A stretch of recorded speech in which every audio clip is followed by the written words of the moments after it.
Again, want to give all praise, power, and glory to Yahweh, Bahashem, Yahweh Shai, Bahashem, Kakadash. Double honor to the elders, the prophets, the apostles, the wise men, our forefathers, Abraham, Isaac, and Jacob. Salutation to the hopeful elect that are out there pushing the truth, risking their lives and freedom to do so, doing the best that they can to uphold the law, statutes, and the holy days. To you, I say Shalom. Today, we're going to talk about prophecy. We're going to talk about what to expect in the near future. So we broke it down into categories.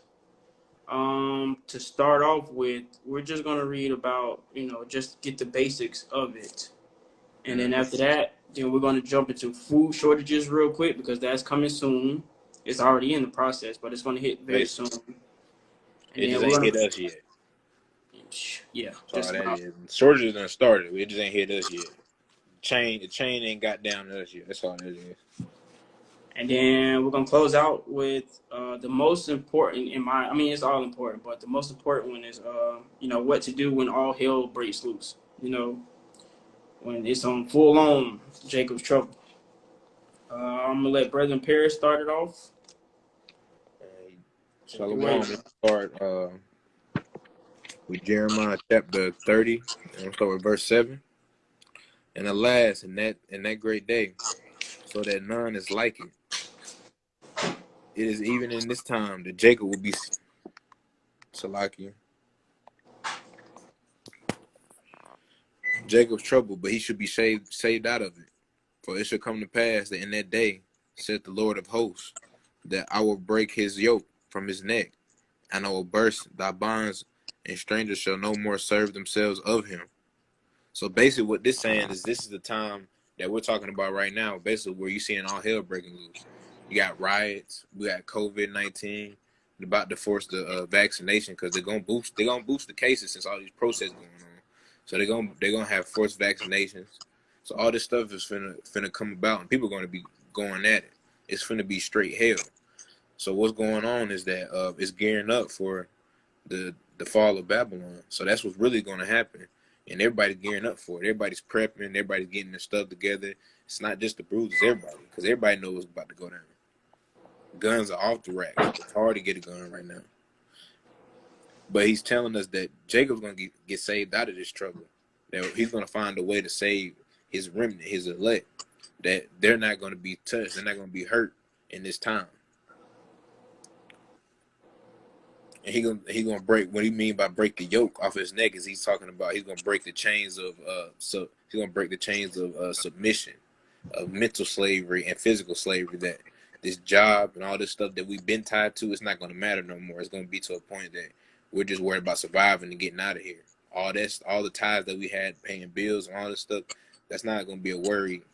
That's not going to be a worry anymore, because all hell's going to break loose. It's just going to be about surviving.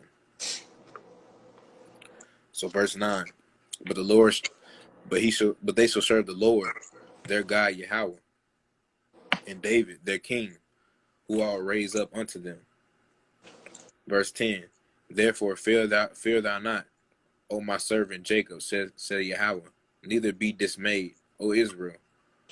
For I will save thee from afar, thy seed from the land of their captivity. And Jacob I will return, and I shall be in rest, and be quiet, and none shall make him afraid. So basically what that's saying is he said he's going to restore us like we were back in the day. David's going to be our king. Yahweh's going to be our God. And he's going to raise us back up. He's going to raise us back up to the top. We're gonna be those people at the top. We're gonna be those godly people, those righteous people again.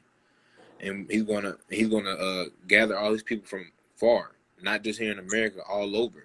So he's gonna gather that seed of Jacob from China, Brazil, everywhere. He's gonna bring them all together. In verse 11, for I am with thee, said the Lord. I have saved thee. Though I make a full end of all nations, I will scatter thee. And I will not make thee a full end of thee. I will correct thee in measure, and I will not leave thee altogether unpunished. So basically what he's saying is he's going to scatter us, and he's going to put us afar, and he's going to put us in captivity to learn, to endure this, and to go through this struggle. but he's not going to make an end of us. He's not going to make it so bad and so dangerous that it's going to get us killed off, and there's not going to be no more of our race. He's going to save us at the very end, and he's going to save us from our troubles. And a lot of brothers got to understand this. A lot of brothers is going to get kind of hectic, and people going to worry, and they're going to be like, well, I ain't got this, I ain't got that. Well, things are not set up how you wanted it when things go crazy. But, man, you got to have that faith that you're going to get it when you need it, man. Because a lot of times, even with me, I might not have the money to get what I need right now for certain situations, but it'll come up. I just gotta tell you what I need. Just wait on it, man. Don't stress too much about it. Because if you really in this, you trying to work, man, you're gonna get it. He gonna get you what you need. And I wanted to jump down to 2nd Ezra 9:1-4. And he answered me then and said, measure the times thou diligently itself. And when thou seest the part of signs past, which I have told thee before, which he's talking about right here, he's talking to prophecies. He's talking about sedition among men, different stuff we're gonna get into later, riots, and the push of the market of the beast, the chip. And he's telling when you see these times coming to pass, which he's told us about this beforehand. Then thou shalt understand that this is the very same time, whereas the highest will begin to visit the world which he has made. So right there, he's talking about once all these things transpire, then we should understand this is the coming of the Most High, Yahweh B'Shem Yahushua. We should understand that our time is very near, very nigh, and it's very precious. Verse 3. Therefore, when there shall be seen earthquakes, uproars of the people in the world, then thou shalt very well understand that the Most High spake these things for the days that were before thee, even from the beginning. So when we see, just like I said before, when we see uproars against people, we have all these different riots going on, people destroying property, burning it down, and we have different upheaval in the police precinct, and we got it in the politics, all different type of stuff going on. Then we have earthquakes, crazy weather patterns, tsunamis, all this stuff is going on. He's telling you that this is the time he's coming back. We should understand that this time is very precious, very, very important to us. Anything you want to add before I jump down to 2nd Ezra 15? No, you good. Go ahead. 2nd Ezra 15, I mean, Salaki, 15 through 19. And this is getting into what we were talking about earlier when he said there's going to be an uproar in people in the world. For there shall be sedition among men, and invader of one another, and there shall not be regard among their kings nor princes. And what he means by nor kings or princes, we don't have kings and princes right now, so he's talking about the laws, he's talking about the establishment and the government that we have right now. So your governors, your presidents, your mayors, people are not going to regard what they're saying right now. Like you got people right now pulling up at Keisha at the mayor of Atlanta's house, just pulling up, and they're protesting and voicing their opinion to him. So it's already get to that point that these people are going to these politicians' houses. They know where they live, and they're going to start voicing their opinion towards them. And cause their actions shall stand in their power. So basically what he's saying is that they're going to it's getting to a point that people are going to get tired, man. They're getting tired, so they're going to start flexing their own muscles. And be like, well, we don't have to listen no more. We can do what we want to do. And a man should desire to go into a city, it should not be able to. And right there, that's already been happening with the COVID-19. Certain states, they're locked down. If you're in a state, when they lock down, you can't leave. If you're in a certain country, when they lock down, you can't leave. We're on a travel ban right now, so you really can't go anywhere outside the country. So that's already prevalent right now. Verse 18, for because their pride and city shall be troubled, their houses shall be destroyed, and the men shall be afraid. So basically, that's right now. So the pride, and we're seeing the pride because you have people protesting about all this police brutality and Black Lives Movement.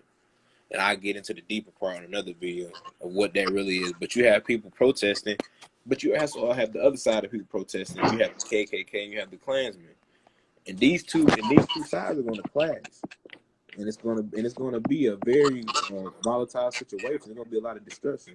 homes, goods, and all this stuff is going to get destroyed, just like you see it right now. People are tired of what's been going on in America, and they're trying to voice their opinion, and they don't really care who's going to push against. It's getting that time. And a man shall have no pity upon his neighbor, but shall destroy their houses with the sword, and shall spoil their goods because of the lack of bread and the great tribulation. And the lack of bread, that's talking about the famine, just like we're going to touch on a little bit later. The famine of the meat, because right now they're euthanizing all the cows, the beef, the pork. We don't eat that, but everything. They're euthanizing all the meat. So we're going to get a point in time there's not going to be any meat to process because all the grown meat that we can process right now is going to be gone. There's only going to be little cattle. It takes a certain amount of time to produce these cattle to get big enough and strong enough to kill them and to make more meat. And what we're doing, we're offsetting that. Anything you want to add to that before you jump down Isaiah? I mean, you touched on all of it. Basically, what he just described is like it's gonna be like the Purge times 10. That's the easiest way to put it. It's on. Yeah, because you're gonna have to deal with. I mean, on top of the race wars, I mean, you're still gonna have like a civil war. So you know, you don't know who's on your side, and at that point, you know, it's all or nothing. Because like society is not going to, you know, rebuild itself. Like it's not gonna be like a video game. Like once you dead, you dead. Like that's it. And no restart. Like I said, Right. like I said earlier, bro, you're gonna be freed of these regular ties that we have to America. We're about paying your bills and all that. It's gonna be about surviving, bro. That's all it's gonna be about, bro. Yeah, and the women and the children will get hit the hardest, but you know that's a different lesson as well. People that's out here by themselves, man, y'all better get grouped up, bro. For real, get a plan, get grouped up. I mean, they need to get into the word. That's the only thing they can save them. You know what I'm saying? It don't matter how many guns and you know supplies you buy. Like, if you mark for death, you mark for death. So Exactly. I'm gonna jump down to Isaiah 24, and I'm gonna read verses 10 through 12. So 10, the city of confusion is broken down. Every house is shut up, that no man may come in. Brother Pierce just touched on that one.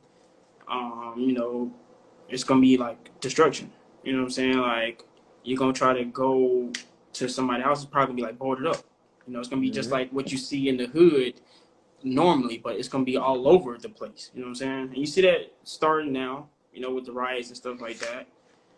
11. There is a crying for wine in the streets. All joy is darkened. The mirth of the land is gone. So yeah. So basically, it's gonna catch people off guard who aren't into the gospel, who aren't, you know, understanding what's to, you know, transpire, because they too worried about, you know, what, you know, a party they're gonna go to, or when the COVID-19 ban is gonna come in and all that, and they're gonna get hit, you know, blindsided, and they're not gonna know what to do. You know, you're not gonna be able to call somebody and say, hey, you know, do you have some meat to spare and stuff like that? Ain't nothing gonna work. No cell phones, no nothing. So hey, you're not right with the Lord, you're going to be in derision. You know what I'm saying? 12, and the city is left desolation, and the gate is smitten with destruction. So just like that, all the cities are going to be desolate. You know what I'm saying? Like, no electricity, water's going to be turned off, so people going to be panicking. You know, people got to feed their families, so it's going to be, you know, Gas, all that heat. I mean, the winter's coming soon, so. Oh, yeah. That's what I'm saying. So, you know. Just to be real about it. Exactly. Give me 1 second. Keep talking. I gotta get my apocrypha. I know you got something to touch on that one though. Okay, but just like he was talking about earlier, he was talking about food. He was talking about food shortage, and there's gonna be pure destruction. And this is what a lot of brothers got to understand, is that our main thing is that we should be following this law. We should be getting away from all this chaos. We should not be trying to go near this. We should not be trying to catch people in this, trying to teach them anything like that, man. We stay away from all this chaos, man, because that's the devil at work, bro. And that ain't going to get you caught up, man. It's going to get you killed, bro. A lot of brothers, they feel like they want to get out there. They want to help, bro. There's other ways you can help than out there risking your life, bro. Don't do that. All right, I'm gonna touch on 2nd Esdras chapter 6 verse 24. Actually, I'm gonna start on 22. All right, so verse 22, and suddenly shall the sown places appear unsown. The full storehouses shall suddenly be found empty. So basically what he's saying there is, all the food banks, they're going to be left dry. All the food that's on the shelf right now is going to be left dry as well. And the trumpet shall give a sound, which when every man hear, they shall be suddenly afraid. Yeah, that one just clear as day. I don't really have to explain out, how that one goes. Mm-hmm. Exactly. It's always good to fast. Fast and prayer is the only way you can really get close to the Most High and expel these demons and to protect your life. Dauda. 24. At that time shall friends fight one against another like enemies, and the earth shall stand in fear with those that dwell therein.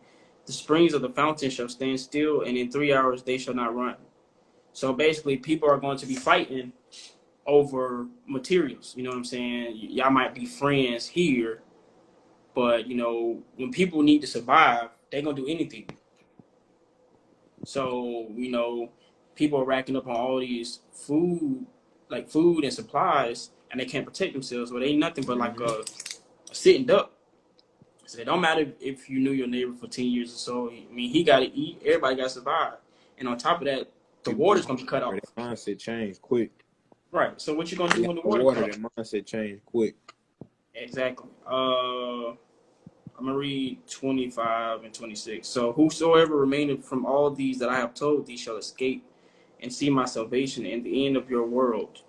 So simple as that. If you don't have the Most High on your side, then you're probably not going to make it out. You know what I'm saying? You're probably going to die from starvation or killed over supplies and things like that. Anything can happen at that point. Ain't no law, 26, the men that are received shall see it, who have not tasted death from their birth, and the heart of the inhabitant shall be changed and turned into another meaning.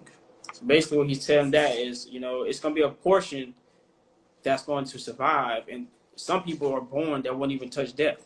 You know what I'm saying? And that's when he's going to change us back to our holy selves. Yeah, and then we about to touch on the food shortages to go more into detail on that one. Yeah. More in detail on that one. I put a link for I got another post about food shortages too. That there's a farmer that talks about. He goes more in depth about what actually is going on the ground at his farm and how he knows what's going to happen. I put a link there too.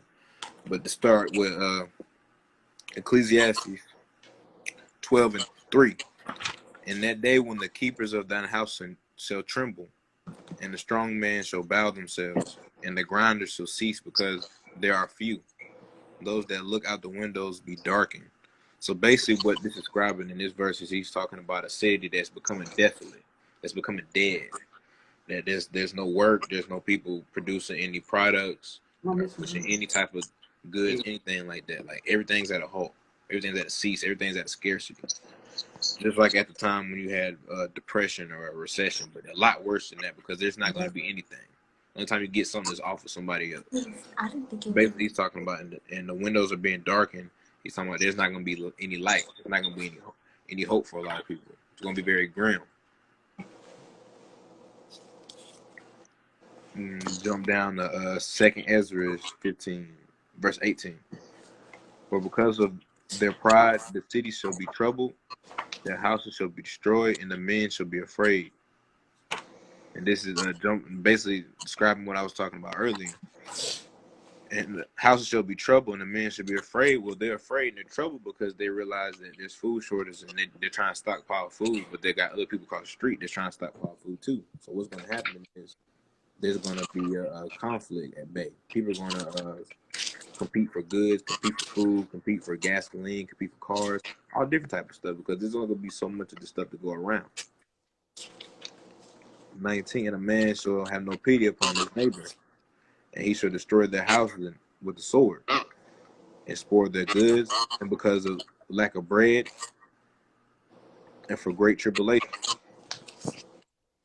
And just like we were talking about earlier with the food shortages, there would be a lack of all type of food. Like there would not just meat, there would be bread, canned goods, tissue, because all of this stuff, like people are going to stop working at these factories and stuff because they're going to start shutting it down because of coronavirus.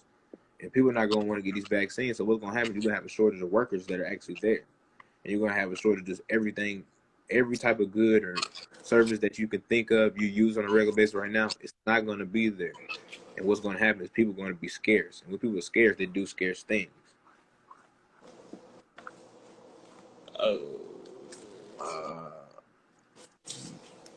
Anything you want to touch on that before we jump down to the next portion?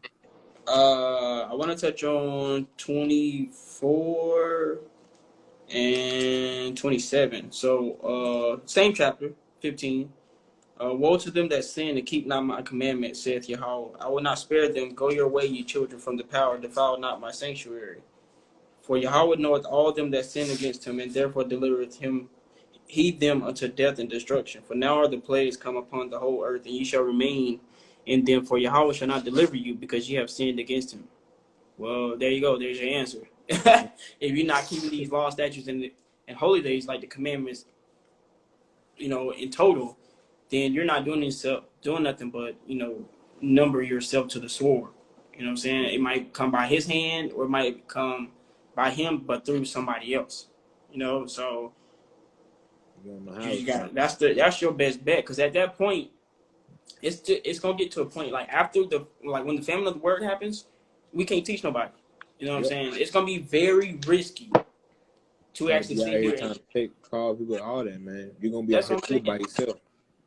So it's gonna be very risky for you to just come up here and try to teach the word. But he's telling you what's going on. Food shortages, stuff like that. And people not taking it serious. People just like, well, as long as Walmart, Publix still have food, I still got time. Well, no, if you always stay ready, then you don't have to get ready. Which people are not doing. Yes, we know the Most High is on our side, but at the same time, he blessed us with common sense. You got to put in the work first, bro. Put your best foot forward. Exactly. Like, it's just common sense at that point. But, I mean, that's food shortages. I mean, the best thing you could really do at this point, if it gets bad, if people got to understand, you can also, go to local farmers and, pay for a cow and go get it slaughtered at the butcher. It might cost you between like $600 to $1,000. But off that, a family of four can eat for about a good year. Yeah, so year or two, depending on how you portion it. Exactly. So you eating good like that, you're already prepared. Or, if you don't have that money up front, you can always just go to the grocery store and whatever little money you have, like extra money you always have on the side, just go buy meat, store it up, or just ration, buy stuff in portions and just ration it down. That's your best bet, because you got to remember, you got to be like pilgrims. So you can't be taking everything. You can't take your deep freezer. You know what I'm saying? You can't take your luxury pots and pans. You got to take what you have. And then after that, you got to depend on the Most High. And he told you, my servants going to eat. So, you shouldn't worry. It's the same thing what he did when he took us out of Egypt. Did he not make sure they ate? Did he not make sure they were, well taken care of? They was clean. They had water. Yeah, water to take care of. Yeah. We understand you're going to panic, but, we're going to get to it with the next section, which is what to do when all hell breaks loose. So in this one, I'm going to start with Matthew 24, and I'm going to read verses 14 through 24. It's about 10 lines, all right? So bear with me. 14. And this gospel of the kingdom shall be preached in all the world for a witness unto all nations, and then shall the end come. Right? So what he's telling you is that, it's going to touch the four corners of the earth. And then, that's when the famine of the word comes, and then that's when the end is to approach. When you therefore shall see the abomination of desolation spoken of by Daniel the prophet stand in the holy place, whoso readeth, let him understand. Me and Perry's going to touch on that, but let me continue reading. 16. Then let them which be in Judea flee unto the mountains. Let him which is on the housetop not come down to take anything out of his house. So basically saying, don't go back for anything. You know what I'm saying? Don't try to go back because you left your J's, or, you left $20 or something. Also, neither let him which is in the field return back to take his clothes. So take what you have. You know what I'm saying? Don't try to go back and try to do this and that, because you never know. And woe unto them that, yeah, my bad, Salakia.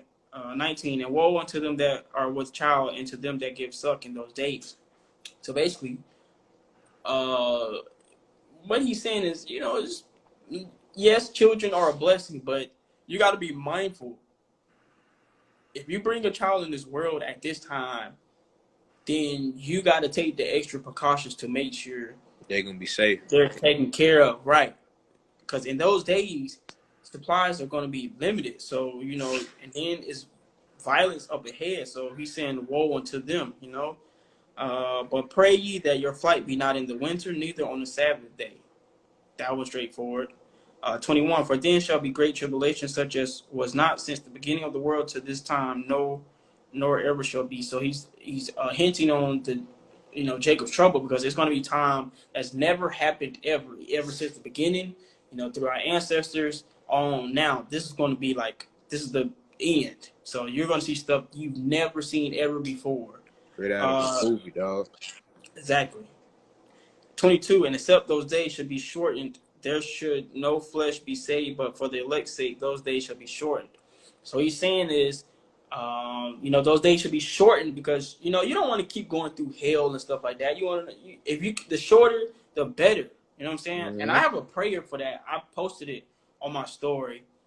We'll probably add it to the video, when we edit it and stuff like that. But I have a prayer to, pray for like shorter days and stuff. 23, then if any man shall say unto you, lo, here is Hamashiach, or there, believe it not.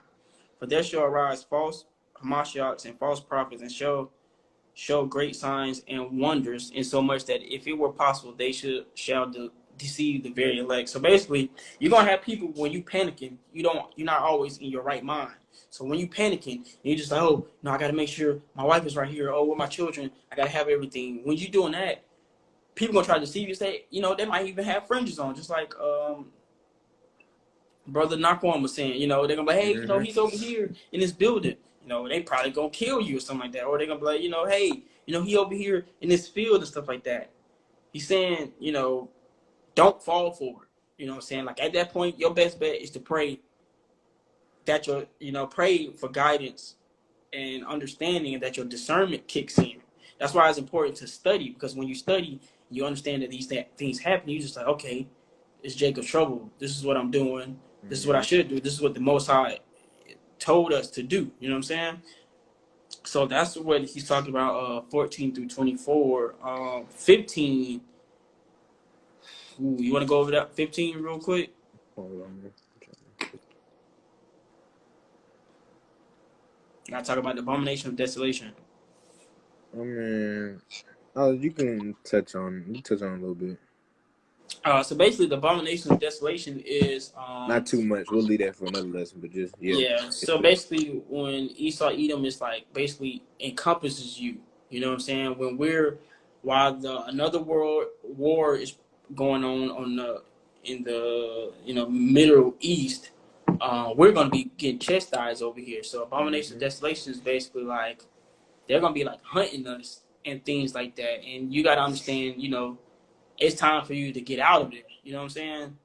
Like the abomination of desolations, they're gonna be trying to do everything. Basically, the easiest way to put it is chastise us to the point where it's gonna be bad. Like I guess you could read a closer point to that would be in Maccabees, like the second Maccabees, if I'm correct, when they were basically trying to force them to eat pork, and they were like basically like that. Swine on the altar, yeah.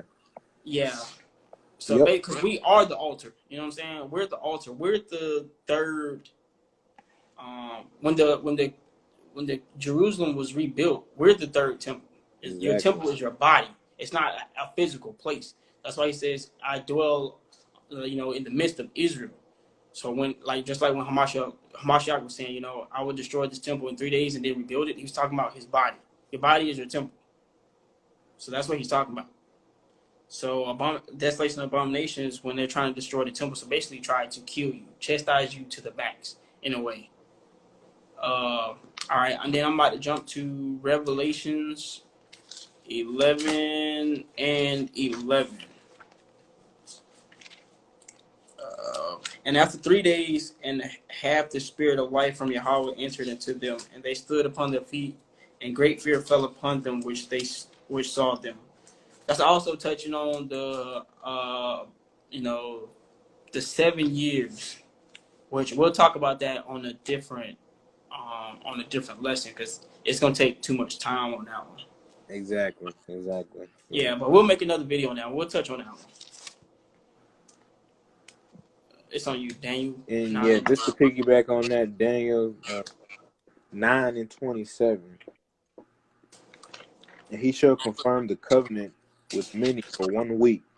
And this 1 week, just like he was touching on earlier, this 1 week is talking about the 7-year tribulation, which we will get into a deeper conversation about that later. In the midst of the week, he shall cause the sacrifice and the oblation to cease, for the overspread of abomination, so make it desolate, even until the consumption that it be determined shall be poured upon the desolate. So basically, throughout this 1 week, this 7-year tribulation, he's going to put a cease to everything. He's going to put a cease to all this, but we're going to get into the process and how that works out a little bit later, because that's another topic for another day, and we really don't want to go off topic with that. So I'll continue, and I'll go down to Hebrews 13-15. By him, therefore, let us offer the sacrifice of praise to Yahweh continually, that it is fruit of our lips, giving thanks to his name. So basically, just like Brother Darian touched on earlier, like if we're not following his laws and we're not giving thanks to Yahweh B'Hashem Yahweh Shai daily, and we're not following the Sabbath and the holy days, then what are we doing? How we think we're gonna get salvation? Like, how is it gonna work for us? It ain't gonna work. Not at all. So we have to make sacrifices. So it's certain things that you can't do. Just like he said, you ain't going out here to these parties. You're not doing that. You're not trying to turn up. But you focus on this word. You focus on reading. You got to cut back on a lot of things you do to better yourself in the long run, because in the long run it's going to better you when you're out here and you're worried in Jacob's trouble. When the real stuff is, it's not playtime. No. All right, I'm gonna skip Daniel 12 and 11. Say that for different. I'm gonna jump to Psalms 50 and 15. All right, so Psalm 50 and 15. And call upon me in the day of trouble, I will deliver thee, and thou shalt glorify me. I'm gonna read 16. But unto the wicked, Yahweh saith, what hast thou to do to declare my statutes, or that thou shouldest take my covenant in thy mouth? Seeing thou hatest instruction and castest my words behind thee. So basically what he's saying, if you've been doing what you're supposed to do, following the commandments, which includes the law, statutes, and the holy days, then he's going to save you, in the time of Jacob's trouble. That's when your faith really is going to be tested. You know what I'm saying? To touch on that one, Ecclesiastes 2:1-4, which we're going to touch on. But to touch, like I was saying, and call upon me. So basically, call upon him. The first thing you should do, if they panicking or not, people going to be panicking because you're going to see stuff that you've never seen before, which he just told you. The best thing you can do is drop down to your knees. Mm-hmm. Drop down to your knees or simply pray, pray and ask for guidance, and protection in the time of Jacob's trouble, because that's going to be your best bet. You know what I'm saying? Like Brother Nakwam was saying on his live, why would you do all this? You passing all the exams and you fail the final test. You know what I'm saying? Like, you see stuff like this and then you try to take upon yourself to make your own decisions without consulting with the Most High. Then you're gonna get yourself killed or even, just discombobulated, and you don't want that. You had the answers the whole time. You got the cheat sheet the whole time, man. Why you over here trying to guess? You got the answers. But 16 and 17, he's just saying, like, because in that time, it might not be now. It might be before then. When when the famine of the word comes about, you might have people say, "Hey, bro, can you teach me this?" They might even offer you money, and you just gotta say no. My father said I gotta stop talking. I can't keep teaching and things like that. So, they're gonna try to do the best that they can, to find the word themselves, or they gonna probably try to hurry up and run to the notes and be like, okay, I gotta follow the holy days, I gotta do this and that, and they're gonna try to, you know, basically nudge their way into salvation, and it doesn't work that way. Yeah, like he said, seeing thou his instruction and castest my words behind thee. You had all this time, you know, to follow the law, statutes, and the holy days, and to get right. But people like to put their own personal opinions and, you know, things they've learned. Yeah, that one too. But things they've learned in the world over the Most High, and you know, at that point, well, you screwed. So you may as well get this word now, because ain't no telling. It could be next week or the week after. You know, the internet could shut down and stuff like that. Like, you gotta always take advantage of the things you have, especially when multiple people are saying this. It's not like just one person is saying it, 2 people are saying it. Like, it's multiple people coming out and, you know, admitting like this is the truth and all that. Like, what more do you need when other nations are sitting here telling you you are the chosen children? People just, I don't know. But let me stop my rant. You got anything to touch on that one, man? Yeah, just like you were saying earlier, like you was touching on earlier, like when people come to us and they ask questions and we give them answers, or we post something and somebody might not agree with what we posting, man, it ain't us what we doing personally, but we're out here. Oh, sorry, Salakia. Let me restart from the beginning. But like when people ask us questions and they want answers, or they see something that we post and they might not necessarily agree with it, it's not us, and we're not doing this out of our personal agenda or wants or feelings. This is just what the word is, the truth, and what it says. And people gotta understand that, bro. Like, it might not be something that you like, bro. It might not be something that you necessarily want, but you gotta make sacrifices. Everybody had to. And people gotta understand that you gotta push your feelings and your ego aside, bro. Yeah, he told you not to lean on your own, you know, understanding. Exactly. And I wanted to jump down to Philippians 2:12. Wherefore, my beloved, as ye have always obeyed, not as in my presence only, but now much more in my absence, work out your own salvation with fear and trembling. Work hard to show the results of your salvation, obeying Yahweh with deep reverence and fear.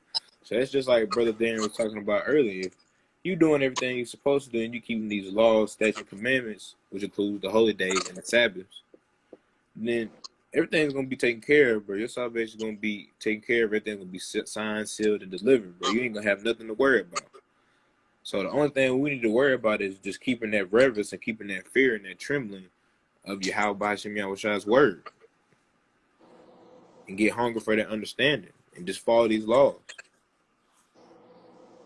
And I'm going down to John chapter 16, verses 1 through 2. And these things I have spoken unto you, that ye shall not be offended. So basically he's saying, I have spoken this unto you, and I have prophesied this to you. So you ain't going to be offended. You're not going to be unwarned. It's not going to be a surprise. So people can't be surprised about this because he already said it. You can't be offended because this is the Most High word. My bad, Salakia. But yeah, continue. Okay. They shall put you out in the synagogues, yeah. And the time cometh, whosoever killeth you will think that they have done God's service. So basically, there will come a time that they'll be coming out of our heads, man. Like, they'll be coming at bruised heads, bro, because they'll be like, well, you did this. You started it. They'll try to blame us for everything going on. When they have been putting themselves in this predicament for a very long time, we just been warning them. So it's going to come a time that they're going to come at us, and they're going to come at us with violence. It's not just going to be shutting our page down and all this little petty stuff. It's going to be violence. And we got to be prepared for this. We got to do what the Lord said. We got to keep steadfast on His word. Anything you want to add to that? Yeah. So just to go back off that, 3, and these things will they do unto you because they have not known the Father nor me. So 2, you're going to have people, they're going to basically make the Hebrew Israelites seem like a terrorist group, seem like what we're doing is treason and things like that. Yeah, hating against, or like the president said, prophets of doom and stuff like that. Yep.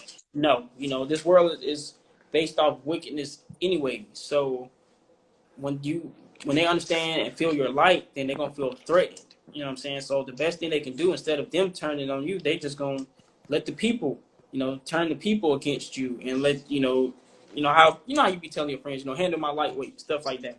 And that's what Exactly. they're gonna do. So you might have your own family and friends trying to put you to death because they might seem like you're going against the word, or you're going against Christianity and what it means to be a Christian and all that nonsense. And they're gonna think they're doing right uh, because they've Spreading not hate. known, Yahweh Bahashem, Yahweh Shai. They don't know him. Exactly. When you speak that name to them, they're like, what? That's not what it is. And they probably give you another false God name besides the J name, or if it's like that broken, busted Hebrew. Giddish. Yeah, and they try to put that in there, but no, his name is this, and it's just like, all right, bro.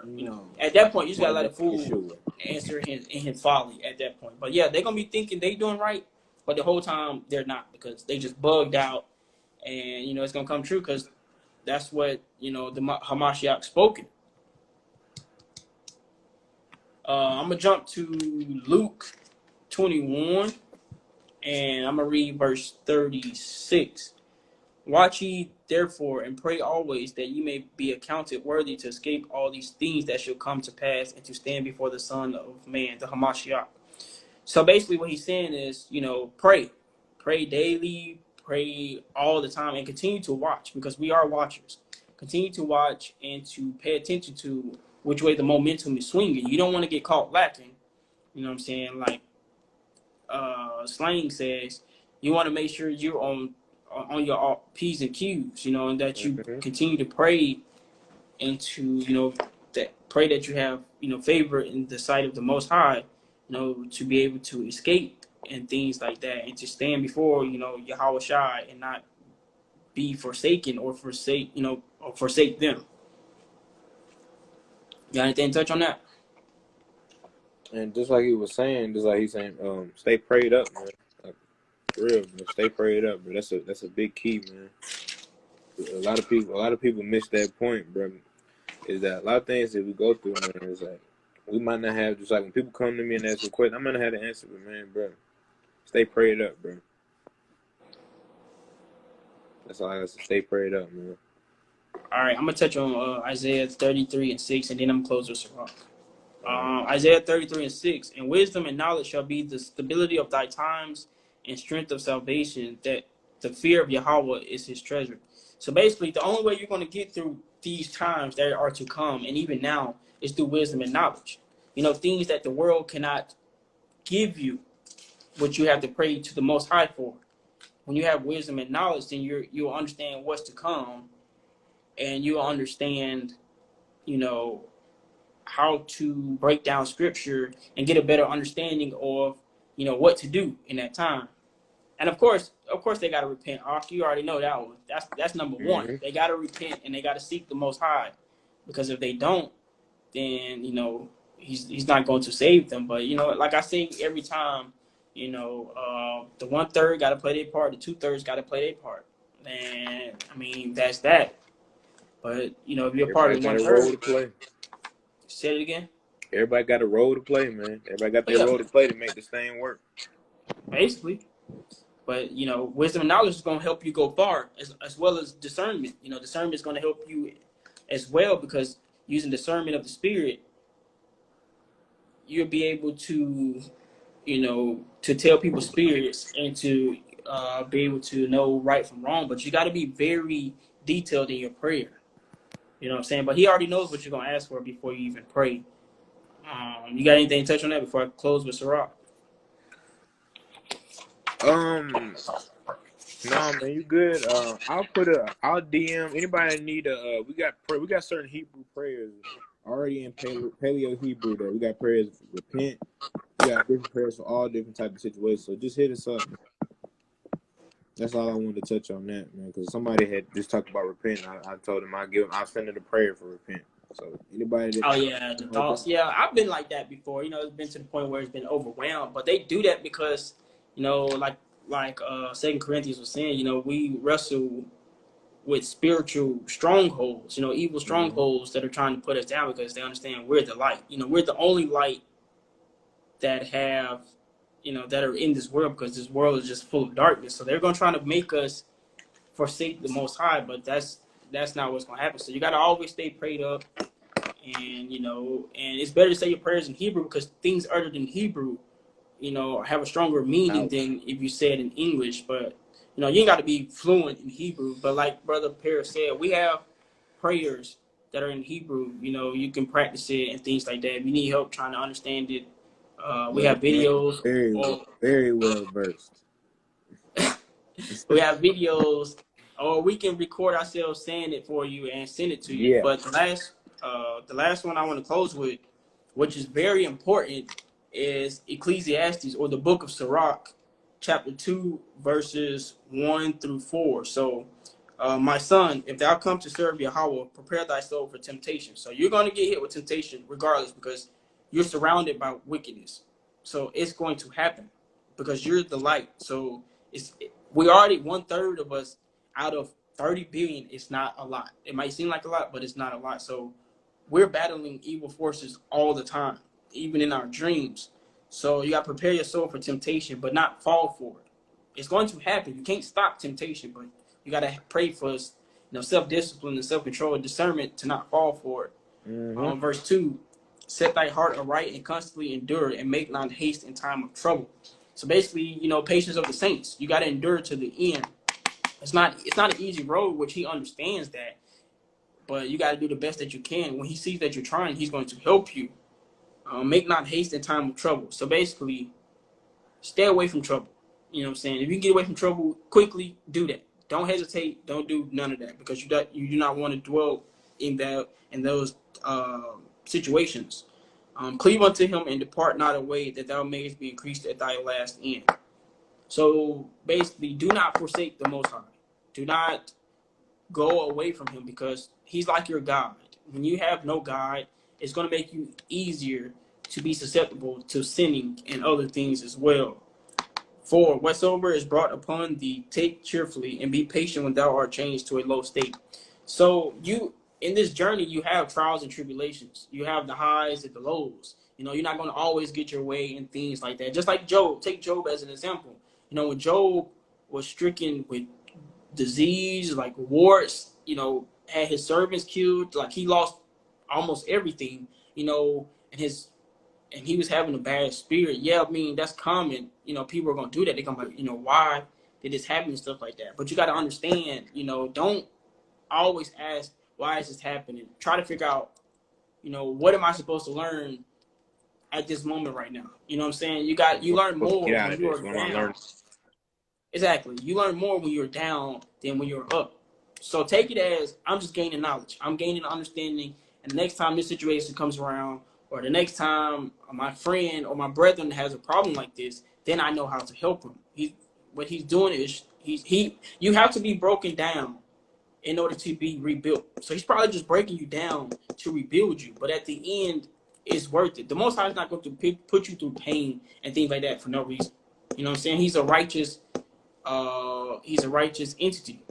So that's what he's going to do. Our Father is not going to do something just because. There's a reason behind it. He might not tell you right away what it is, but there's a reason at the end. And he's saying, be patient.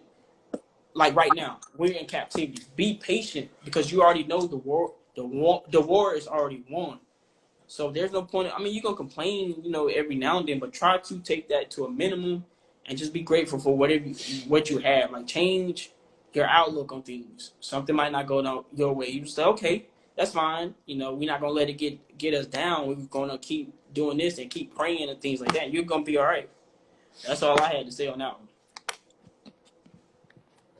Hey, man. We pretty much hit it on the head, bro. I think we covered everything. This will be going on the YouTube, just like every other video. Give it a day or two, it'll go up on there. We have another part we're going to finish with this. We will try to, most likely tomorrow or Friday. The next 2 days, we're going to be